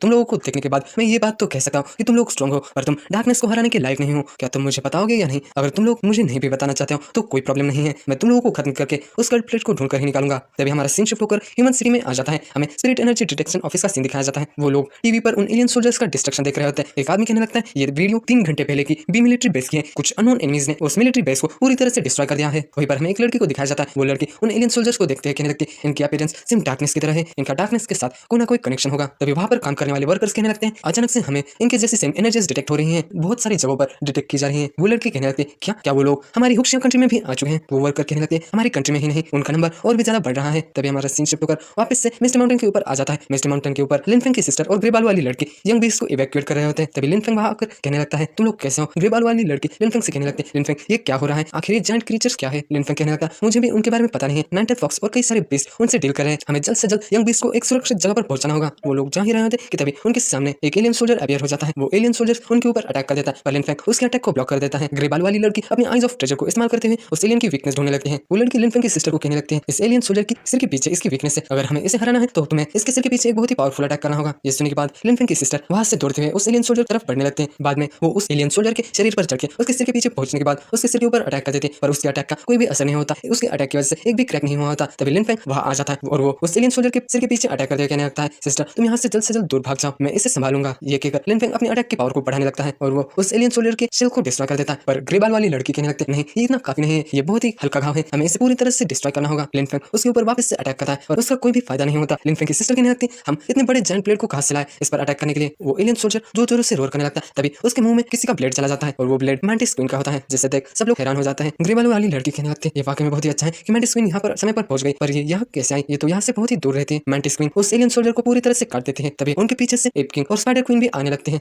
जब वेसल मिस्टी माउंटेन में आ रही थी तब उसे नाइनटेल फॉक्स ने रोक लिया था। तब तब वैसल ने कहा था अर्थ पर कई सारे क्रिएचर्स जल्द ही अटैक करेंगे। नाइनटेल फॉक्स इस सुनने के बाद बहुत ही हैरान हो जाते हैं, उसे कुछ समझ ही नहीं आता। वैसल अपनी बात कंटिन्यू करते हैं, कहने लगते हैं तुम्हें उन लोगों को फेस करने के लिए प्रिपेयर करना होगा, अगर तुम प्रिपरेशन नहीं कर दे तो तुम बुरी तरह से मारे जाओगे। गोल्डन एंड वैसल से कहने लगता है रुको, क्या तुम हमें उन क्रिएचर्स के बारे में नहीं बता सकती कि वो कौन से क्रिएचर्स हैं? वैसल कहने लगते हैं वो एलियंस हैं, वो दूसरे प्लैनेट्स के जीव हैं, वो अर्थ पर कब्जा करने के लिए अर्थ को डिस्ट्रॉय भी कर सकते हैं। तभी हमारा सीन वापस से प्रेजेंट में आ जाता है। ग्रे बाल वाली लड़की एक बर्ड पे बैठते हुए कहीं और जाते हुए कहने लगते हैं मैं दूसरे बेस्ट की मदद करने के लिए जा रही हूँ। तभी दूसरी तरफ हमें हनी बैजर को दिखाया जाता है जिससे कि एलियन सोल्जर पकड़ने ही वाला होता है कि तभी गोल्डन मंकी बीच में ही आकर उसके हाथ को काट देता है और उसी मौके का फायदा उठाते हुए हनी बैजर उसकी छाती के आर पार चला जाता है। गोल्डन एंड भी उन एलियन सोल्जर को गाजर मूली की तरह काट रहा था। मैमथ, टायरानोसॉरस और बाकी के बेस्ट पे उन एलियन सोल्जर को बहुत ही आसानी से कुचल रहे थे। सभी एलियन सोल्जर्स को हराने के बाद नाइनटेल फॉक्स उस एलियन कमांडर के सामने आते हुए कहने लगते तो तुम अब इकलौते ऐसे हो जो कि यहाँ पर बचे हो, तुम्हारे सभी साथी मारे जा चुके हैं, तो अब तुम्हें क्या कहना है? क्या तुम अब अपना मुंह खोलोगे भी या नहीं? तो बताओ कि तुम्हें यहाँ किसने भेजा? एलियन सोल्जर कहने लगता है तुम बहुत ही एरोगेंट हो, तुम्हें ऐसा क्यों लगता है कि मेरे सारे सोल्जर्स मर चुके हैं? जरा आपने पीछे तो मुड़कर देखो। उसके इतना कहते सभी एलियन सोल्जर्स जो कि मरे हुए होते हैं वो वापस से जिंदा होने लगते हैं। उन्हें फिर से खड़ा हुआ देख सभी लोग बहुत ही हैरान हो जाते हैं। गोल्डन नाइट कहने लगता है मैंने तो कई सारे एलियन सोल्जर्स के सिर काटे थे, फिर भी ये कैसे रीजनरेट हो सकते हैं? एलियन कमांडर अपनी स्पिरिचुअल एनर्जी को कंडेंस करके एक स्फीयर को बनाते हुए कहने लगता है तुम मेरे एलियन सोल्जर्स की स्ट्रेंथ को पसंद नहीं करती, तो चलो मैं तुम्हारा अपोनेंट बनता हूँ, तो मुझे दिखाओ कि तुम्हें कितनी ताकत है। ये कहकर अपने स्पिरिचुअल एनर्जी से बने हुए स्फीयर से एक बहुत ही खतरनाक अटैक मार देता है। वो स्लैश की वजह से वहाँ एक कैनियन बन जाता है और वहाँ पर नाइनटेल फॉक्स और एलियन कमांडर की फाइट शुरू हो जाती है। तभी हमें दूसरी तरफ कई सारे एलियन सोल्जर्स को दिखाया जाता है, वो एक साथ मिलकर एक ही जगह पर एनर्जी बीम मारने लगते हैं और उनका टारगेट मिस्टी माउंटेन के ग्रेट बेस्ट होते हैं जो कि एक ही जगह पर इकट्ठा हुए होते हैं। पर मिस्टी माउंटेन के ग्रेट बेस्ट उस एनर्जी बीम को डॉज कर लेते हैं। गोल्डन नाइट कहने लगता है धत्तेरे की इनकी पावर पहले से भी बहुत ही ज्यादा है, ये मारने का तो नाम ही नहीं ले रहे। तभी एक एलियन सोल्जर आकर गोल्डन नाइट को खा लेता है, पर गोल्डन नाइट उसके सिर को ही डिस्ट्रॉय करके वापस से बाहर आ जाता है। पर वो एलियन सोल्जर अपना सिर डिस्ट्रॉय होने के बाद भी गोल्डन नाइट पर एक बहुत ही खतरनाक एनर्जी बीम मार देता है और गोल्डन नाइट उसके अटैक को डॉज कर लेता है। गोल्डन नाइट उस एलियन सोल्जर को देखते हुए कहने लगता है इसकी बॉडी इतनी ज्यादा डिस्ट्रॉय हो चुकी है फिर भी ये मेरे ऊपर कैसे अटैक कर पा रहा है? तभी मैमथ कहने लगता है क्या ये लोग पपेट्स हो सकते हैं क्योंकि हम इन्हें कितना भी डिस्ट्रॉय करें ये वापस से रिजनरेट होते हैं। उसके बाद सुनने के बाद सब लोग बहुत ही हैरान हो जाते हैं और उस बैटल को वैसे दूर खड़ी रहकर शांति से देख रही थी। तभी हमारा सीन वापस से बैटल फील्ड के ऊपर आ जाता है। एक अटैक को दिखाया जाता है जो कि एक एलियन सोल्जर के आर पार चला जाता है। ऐसे ही कई सारे अटैक बहुत सारे एलियंस पर हो जाते हैं जिसकी वजह से वो एलियंस बिल्कुल भी रिजनरेट नहीं हो पाते, वो वहीं पर मरकर गिर जाते हैं। और ये काम व्हाइट टाइगर और ग्रे बाल वाली लड़की का था। ग्रे बाल वाली लड़की कहने लगते हैं सभी लोग मेरी बात ध्यान से सुनो, इन्हें जान से मारना है तो हमें इनके कोर्स को डिस्ट्रॉय करना होगा, अगर हम इनके कोर को नहीं डिस्ट्रॉय करेंगे तो ये वापस से रिजनरेट होकर हम पर ही अटैक करेंगे। ग्रे बाल वाली लड़की अपनी बात कंटिन्यू करते हुए कहने लगते हैं उनके अंदर एक कोर है जिससे उनकी लाइफ जुड़ी हुई है, हम उन्हें तभी मार सकते हैं जब हम उनके कोर को डिस्ट्रॉय कर सकते हैं, पर उनके कोर हमेशा शिफ्ट होते रहते हैं इसलिए हमें उनकी बॉडी को पूरी तरह से डिस्ट्रॉय करना होगा तभी हम उन्हें मार सकते हैं। ये सुनने के बाद गोल्डन नाइट अपनी स्ट्रेंथ एम्प्लीफिकेशन को यूज करते हुए कहने लगता है इसकी वजह से चीजें बहुत ही आसान हो सकती है। ये कहने के बाद गोल्डन नाइट बहुत ही तेजी से एलियन सोल्जर्स को टुकड़ों टुकड़ों में काट रहा होता है। टायरानोसॉरस उन एलियन सोल्जर को जलाने लगता है, स्पाइडर क्वीन अपने एसिड से उन एलियन सोल्जर्स को पिघलाने लगते हैं, मैंटिस क्वीन उन एलियन सोल्जर्स के टुकड़े करने लगते हैं, मैमथ उन्हें कुचल रहा होता है और हमारा ट्रायो एक ही एलियन सोल्जर को पीट रहा होता है। वापस से हमारा सीन कमांडर और नाइनटेल फॉक्स के बैटल के ऊपर आ जाता है। उन दोनों की बैटल बहुत ही खतरनाक हो रही होती है, दोनों भी हारने का नाम नहीं ले रहे होते। तभी वहां पर एलियन कमांडर के अटैक की वजह से धुआं धुआं हो जाता है। ग्रे बाल वाली लड़की व्हाइट टाइगर के ऊपर बैठकर ऊपर आ जाती है, वो अपने ट्रेजर आइज से एलियन कमांडर को देखने लगते हैं और वो कहने लगते हैं ये बीस्ट बाकियों से बहुत ही अलग है, बाकियों के जैसे इसके अंदर कोई कोर ही नहीं है। तभी कमांडर कहने लगता है इस ह्यूमन की एबिलिटी बहुत ही ट्रबलसम है, ये हमारी वीकनेस के आर पार देख सकते हैं। नाइनटेल फॉक्स कमांडर को डिस्ट्रैक्टेड होता हुआ देख उसके ऊपर अपनी फायर से अटैक कर देती है और कमांडर पर उसकी फ्लेम्स का कोई भी असर नहीं होता। कमांडर कहने लगता है तुम्हारी ये फ्लेम्स मुझे बिल्कुल भी डैमेज नहीं कर सकती। कमांडर के इतना कहते ही नाइनटेल फॉक्स अपनी फायर से एक बहुत ही बड़े फॉक्स को बना देती है। उस फायर फॉक्स को देखते हुए कमांडर कहने लगता है अब ये मेरे बराबरी का है, पर मैं अभी तुम्हारे साथ फाइट नहीं करूंगा, मुझे अभी किसी और को मारना है, तब तक तुम बाकी के एलियन सोल्जर्स के साथ अपना टाइम पास कर सकते हो। इतना कहते ही नाइनटेल फॉक्स के ऊपर एलियन सोल्जर्स अटैक करने लगते हैं। वो एलियन कमांडर व्हाइट टाइगर की तरफ बढ़ने लगता है, उसे अपनी तरफ आता हुआ देख ग्रे बाल वाली लड़की कहने लगती है व्हाइट टाइगर जल्दी से आसमान में उड़ो। व्हाइट टाइगर थोड़ा ऊपर जाए उससे पहले एलियन कमांडर उनके सामने आ जाता है। कमांडर को देखने के बाद ग्रे बाल वाली लड़की और व्हाइट टाइगर भी हैरान हो जाते हैं। वो कहने लगते हैं हम इससे फाइट नहीं कर सकते, हमें जल्द से जल्द यहाँ से निकलना होगा, ये बहुत ही स्ट्रॉन्ग है। कमांडर कहने लगता है क्या तुम्हें ऐसा लगता है कि मैं तुम्हें इतने आसानी से यहाँ से जाने दे सकता हूँ? तुम्हारी एबिलिटी बहुत ही ट्रबलसम है, इसलिए मैं तुम्हें यहीं पर मार डालूंगा। वो कुछ करे उससे पहले ही एप किंग आकर कमांडर को पकड़ लेता है और उसके ऊपर अटैक कर देता है। कमांडर एप किंग को कहना था तुम लोली क्रिएचर्स तुम्हारी हिम्मत कैसे है मुझे चैलेंज करने की, आज मैं तुम्हें बहुत ही दर्दनाक मौत मारूंगा। ये कहकर कमांडर वहां पर कोई अटैक कर देता है जिसकी वजह से वहां पर बहुत ही ज्यादा धुआं हो जाता है। हमें उस धुएं में दिखाया जाता है कि कमांडर ने एप किंग को नीचे गिरा दिया होता है और उसने एप किंग के एक हाथ को काट दिया होता है। कमांडर कहने लगता है तुम उतने भी बुरे नहीं हो,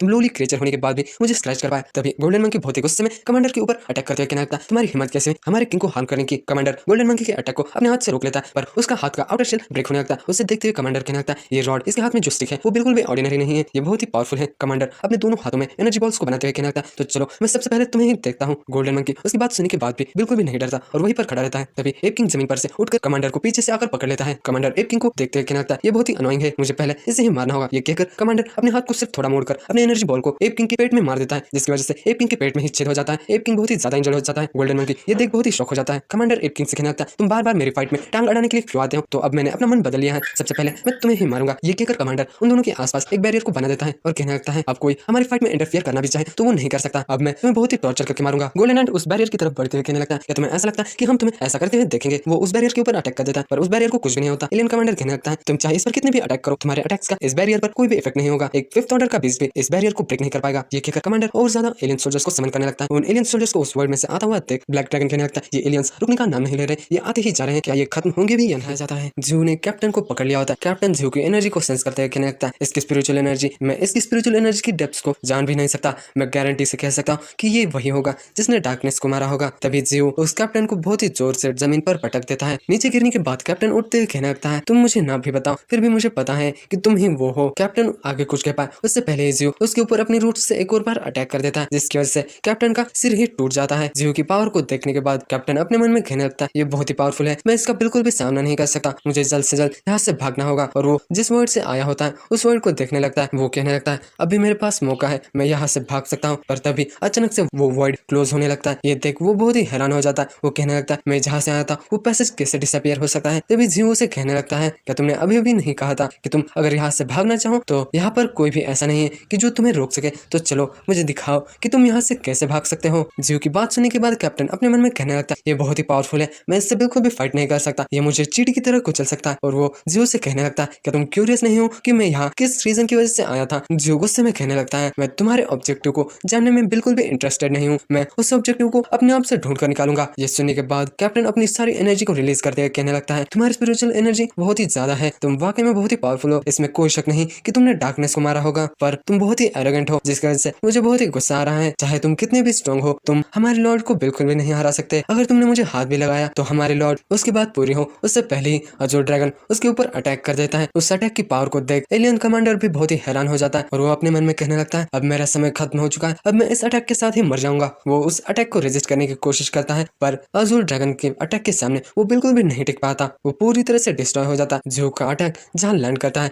वहां पर एक बहुत ही बड़ा गड्ढा हो जाता है। तभी हमें गोल्डन मंकी को दिखाया जाता है, वो अपने किंग को देखते हुए बहुत ही रो रहा होता है। हमें उसके सामने एप किंग को दिखाया जाता है जो कि अभी भी जिंदा होता है। एप किंग अपनी पूंछ से अपनी सील को निकालते हुए गोल्डन मंकी को दे देता है। गोल्डन मंकी उस सील को देखने के बाद कहने लगता है, किंग आपको हमारी ट्राइब की चिंता करने की कोई जरूरत नहीं है, मैं हमारी ट्राइब का बहुत ही अच्छे से ख्याल रखूंगा। तभी जियो अपनी रूट्स की एनर्जी फील्ड से एप किंग को उठाने लगता है और वो अपने मन में कहने लगता है, ट्रांसेंडेंट फोर्थ ऑर्डर के बीस्ट की लाइफ एनर्जी बहुत ही स्ट्रांग होती है, जब तक उनके अंदर जान है तब तक मैं उन्हें सेव कर सकता हूँ। पर एप किंग इस बैटल में बहुत ही ज्यादा इंजर्ड हो चुका है, इसे अपनी स्ट्रेंथ को वापस से रिगेन करने के लिए बहुत ही समय लग सकता है, पर ये गारंटी से रिकवर हो सकता है। तभी नाइनटेल फॉक्स जियो के पास आते हुए उसे बैटल रिपोर्ट देने लगते हैं। वो कहने लगते हैं, इस बैटल में 9 ग्रेड बीस्ट को उतनी ज्यादा इंजरीज नहीं आई है, उनके ऊपर सिर्फ माइनर इंजरीज है जिससे वो बहुत ही आसानी से रिकवर कर सकते हैं। पर इस वॉर में एंट आर्मी और मैंटिस आर्मी के लूजेस बहुत ही ज्यादा थे। इस वॉर में वाइल्ड बोर आर्मी की हाफ मिलिट्री फोर्स खत्म हो चुकी है, पर सबसे ज्यादा जो लॉस हुआ है वो गोरिल्ला ट्राइब का हुआ है। उनकी ट्राइब वाइप आउट होने की कगार पर है, उनके कई सारे ट्राइब्समैन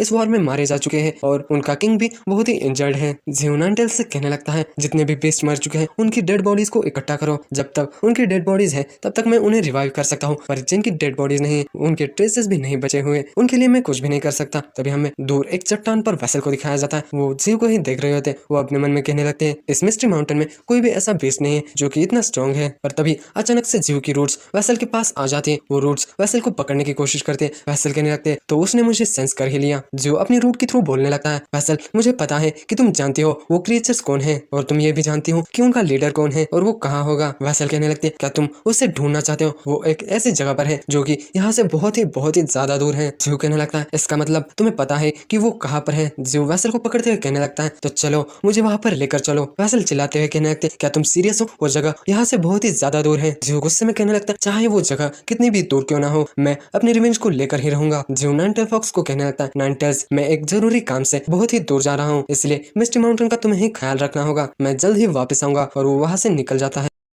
जियो वेसल को अपने रूट्स में पकड़ लेता है और वो दोनों वर्ल्ड में से ट्रैवल करने लगते हैं। वेसल उसकी पावर को देख बहुत ही हैरान हो जाते हैं और कहने लगते हैं, ये बहुत ही पावरफुल हो चुका है, मैं अब इसके सामने बिल्कुल भी नहीं टिक सकती। जियो बहुत ही तेजी से वर्ल्ड से ट्रैवल कर रहा होता है। जियो बहुत ही गुस्से में होता है, जिसकी वजह से उसका थर्ड हॉर्न पूरा लाल हो जाता है। जियो गुस्से में कहने लगता है, तुम कमीने कुत्ते, सिर्फ वेट करो, मैं तुम्हारी जान लेने के लिए आ ही रहा हूँ। तभी हमारा सीन उस प्लेनेट के ऊपर आ जाता है जहाँ से एलियन सोल्जर्स आए थे। उस प्लेनेट का नाम वेनस है। उस प्लेनेट पर हमें उस क्रिएचर को दिखाया जाता है। हम इसे क्रिएचर ही कहेंगे। तभी वो अचानक से हैरान होकर ऊपर आसमान में देखने लगता है। ऊपर आसमान में जियो वॉइड तोड़ते हुए उस प्लेनेट पर आ जाता है। जियो गुस्से में कहने लगता है, फाइनली तुम मिल ही गए। वेसल जियो की स्पीड को देख बहुत ही हैरान हो जाती है और कहने लगती है, ये सिर्फ आधे दिन में ही यहाँ पर पहुंच गया, ये बहुत ही पावरफुल हो चुका है। वो क्रिएचर जियो को देखते हुए कहने लगता है, ये म्यूटेंट ऑर्गेनिज्म वो आगे कुछ कह पाए उससे पहले ही जियो उस प्लेनेट के ऊपर बहुत ही जोर से एंट्री कर देता है, लैंड कर देता है। वो दोनों एक दूसरे को ही देखने लगते हैं। जियो कहने लगता है, तुम्हारी हिम्मत कैसी हुई मेरे सबॉर्डिनेट्स को मारने की, उन्हें हार्म पहुंचाने की। आज मैं तुम्हारी लाइफ को लेकर अपना हिसाब किताब बराबर करूंगा। ये सुनने के बाद वो क्रिएचर थोड़ी देर खामोश रहता है। वो क्रिएचर कहने लगता है, मुझे लगा नहीं था कि तुम मुझे इतनी जल्दी ढूंढ पाओगे। जियो उसकी बात काटते हुए कहने लगता है, मैं तुम्हारी बातें सुनने में बिल्कुल भी इंटरेस्टेड नहीं हूँ। मुझे बताओ कि तुमने अपने सबॉर्डिनेट्स को अर्थ पर वॉर शुरू करने के लिए क्यों भेजा था। अगर तुम्हारा आंसर मुझे सेटिस्फैक्टरी नहीं लगता तो मैं तुम्हें ऐसी मौत दूंगा, उस मौत के बारे में तुमने कभी अपने सपने में भी नहीं सोचा होगा। मैं तुम्हें इतना टॉर्चर करूंगा, तुम अपनी मौत के लिए मुझसे भीख मांगोगे। ये सुनने के बाद वो क्रिएचर जोर जोर से हंसने लगता है और कहने लगता है, क्या तुम पागल हो? क्या तुम्हें एक सीधी सी बात समझ में नहीं आती? मैंने अपने सबॉर्डिनेट्स को तुम्हारे प्लेनेट पर वॉर डिक्लेयर करने के लिए ही भेजा था। तो क्या हुआ अगर मेरे सबॉर्डिनेट्स ने तुम्हारे कुछ लोली क्रिएचर्स को मार दिया? तो अब जब तुम यहाँ आ चुके हो तो तुम यहीं पर क्यों नहीं रुकते? ये सुनने के बाद जियो बहुत ही गुस्से में आ जाता है। जियो का गुस्सा 7वें आसमान पर पहुंच जाता है। वो कहने लगता है, तुम कमीने कहीं के, तुम्हें शर्म भी नहीं है, उल्टा तुम मेरे सबॉर्डिनेट्स के डेथ पर हंस रहे हो। वो क्रिएचर कहने लगता है, तुम डिमोनिक ट्री कहीं के, अगर तुम्हें अपने सबॉर्डिनेट्स से इतना ही प्यार है तो तुम उन्हें बचाने के लिए वहां पर क्यों नहीं थे? अगर तुम बदला लेना ही चाहते हो तो चलो फाइट करते हैं, तुम यहाँ पर सिर्फ अपनी मौत का ही इंतजार कर रहे हो। तभी जियो उसकी स्टेटस विंडो को देखने लगता है। उस क्रिएचर का नाम वेनुसियन म्यूटेंट होता है। इसका नाम मुझे ठीक से नहीं लेना आ रहा। वो एक 5th ऑर्डर का बेस्ड है। उसका इनर टैलेंट ये है कि वो अपनी सराउंडिंग से बहुत ही जल्दी अडेप्ट कर लेता है और उसकी एक स्पेशल एबिलिटी है जिसका कि नाम रिप्रोडक्शन है और इसी एबिलिटी को यूज करके उसने एलियन सोल्जर्स को रिप्रोड्यूस किया था। जियो गुस्से में कहने लगता है, तो तुम यही चाहते हो तो ठीक है, पर बाद में मेरे सामने दया की भीख मत मांगना। वो क्रिएचर कहने लगता, मुझे लगा नहीं था कि तुम्हारे जैसा डिमोनिक ट्री भी कभी मजाक कर पाएगा। जियो उसकी बातों को इग्नोर करते उसके ऊपर अपनी फ्लेम से अटैक करने लगता है। वो क्रिएचर जियो की फ्लेम्स को भी रेजिस्ट नहीं कर पाता। उसे जियो के एक ही अटैक से बहुत ही प्रॉब्लम होने लगती है। तभी जियो अपने रूट से उसके ऊपर अटैक कर देता है पर वो क्रिएचर जियो के उस रूट से बच जाता है। पर तभी उस क्रिएचर के सामने जियो के बाकी के रूट्स भी आ जाते हैं। इतने सारे रूट्स को देख वो क्रिएचर बहुत ही हैरान हो जाता है और कहने लगता है, ये कैसा क्रिएचर है, इसके इतने सारे रूट्स कैसे हो सकते हैं और ये रूट्स फ्रीली मूव कर सकते हैं। वो सभी रूट्स उसके ऊपर एक साथ एनर्जी बीम मार देते हैं जिसकी वजह से वो बहुत ही दूर जाकर गिर जाता है। वेसल ये देख कहने लगती है, तुम बहुत ही आसानी से जीत गए। पर तभी सामने दिखाया जाता है वो बहुत ही इंजर्ड होता है पर वो अभी भी जिंदा होता है। वो क्रिएचर अपनी रिप्रोडक्शन एबिलिटी को यूज करके कई सारे एलियन सोल्जर्स को रिप्रोड्यूस कर लेता है पर जियो उन्हें अपनी आइस एज में जमा लेता है। जियो अपने अजूर ड्रैगन के क्लॉ से उस क्रिएचर को पकड़ लेता है और जोर से उसे जमीन पर पटक देता है जिसकी वजह से वो क्रिएचर बहुत ही इंजर्ड हो जाता है। वो कहने लगता है, धत्तेरे की, मैं इसकी पकड़ से छूट ही नहीं पा रहा। और वो एक मौका देखकर जियो के ऊपर अपने एक अटैक को कर देता है। वो अटैक जियो के ऊपर लैंड हो जाता है। ये देख वेसल बहुत ही हैरान हो जाती है और वो जियो को पुकारने लगते हैं। अपने अटैक को लैंड होता हुआ देख वो क्रिएचर बहुत ही खुश हो रहा होता है कि तभी जियो धुएं में से निकलते हैं उसे ही घूरने लगता है।